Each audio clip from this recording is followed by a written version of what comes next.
Dy këngëtarët grek Panayotis Markopoulos dhe Anastasia Vogiatsi kënduan për 2 net në një disko në Sarand dhe në vend të parave u paguan me 63.5 kg shash. Ky është dyshimi që ka ngritur prokuroria për krime të rënda pas administrimit të dosjes penale të referuar nga policia e pikkalimit kufitar të Kakavijës, ku dhe u arrestuan 2 grekët. Sipas prokurorisë janë marrë në pyetje 2 shtetasit grek Markopoulos dhe Vogiatsi, të cilët në mënyrë kategorike kanë mohuar se kishin ndjeni që në makinën e tyre ishte fshehur sasia e drogës e sekuestruar nga policia. Ata kanë dhënë shpjegime dhe për vendqëndrimin e makinës së tyre tip Opel duke mohuar përfshirje në ndonjë rrjet të trafikut të drogës.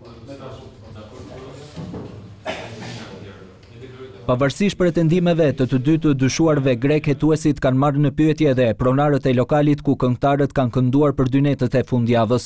Ata kanë thënë se këngëtarët janë paguar me euro për 2 ditët e qëndrimit në Shqipëri, ndërsa gjatë kontrollit personal mësohet se atyre nuk i është gjetur shuma e pretenduar nga pronarët. Para gjykatës së krimeve të rënda, 2 këngëtarët grek me ndihmën e përkthyesve kanë kërkuar të lirohen duke deklaruar veten të pafajshëm. Edhe avokatët në fjalën e tyre kërkuan që klientët e tyre të lirohen, duke pretenduar se janë futur në kurth nga rrjetet e trafikut të drogës.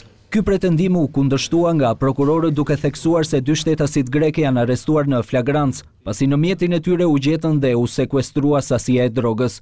Sipas policisë, droga u zbulua nga qend nuhatës të antidrogës, ku gjatë kontrollit të imtësishëm u gjetën 95 pakot e mbështjella me natriban të fshehur në shasinë e mjetit dhe dyshemene se dilje së pasme të makinës.